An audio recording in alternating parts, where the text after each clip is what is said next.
Guys, ಇವತ್ತು ನಾನು ಸ್ವಲ್ಪ ಮಾತಾಡೋಕ್ಕಂತ ಹೊರಟಿರೋದು ನಮ್ಮದು ಸ್ಯಾಮ್ ಸಮೀರ್ ಅವ್ರ ಬಗ್ಗೆ ಏನು ಹೇಳೋಣ ಏನು ಬಿಡೋಣ.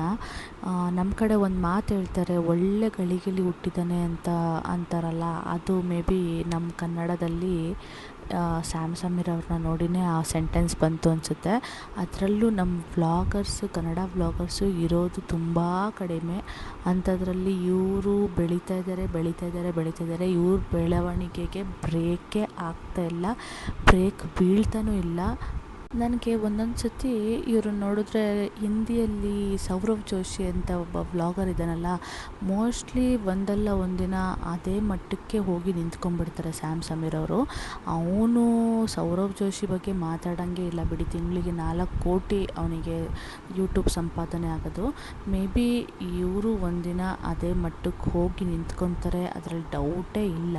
ಖುಷಿಯಾಗೋದೇನು ಗೊತ್ತೇನ್ರಿ, ಇವ್ರ ಜರ್ನಿನ ನಾನು A to Z ಅಂತಾರಲ್ಲ, ಆ ಥರ ABCDಯಿಂದ ನೋಡ್ಕೊಂಬಂದಿದ್ದೀನಿ.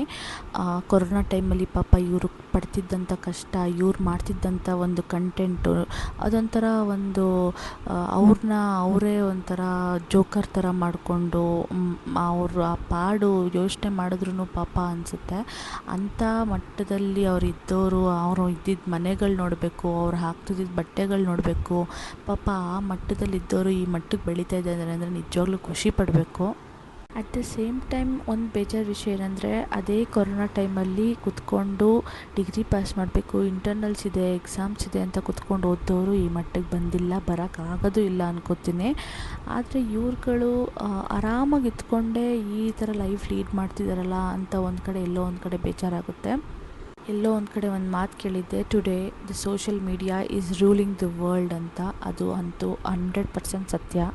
ಹೊಟ್ಟೆ ಕಿಚ್ಚು ಪಡೋ ಬದಲು ಇವ್ರ ಬೆಳವಣಿಗೆ ನೋಡಿ ಖುಷಿ ಪಡೋಣ ಅಂತ ಹೇಳ್ತಾ, ನಿಮ್ಗೇನು ಅನಿಸುತ್ತೆ ಇವ್ರ ಬಗ್ಗೆ ಅಂತ ಸ್ವಲ್ಪ ಮಾತಾಡೋದಾದರೆ ಕಮೆಂಟ್ ಸೆಕ್ಷನಲ್ಲಿ ಪ್ಲೀಸ್ ಕಮೆಂಟ್ ಹಾಕಿ.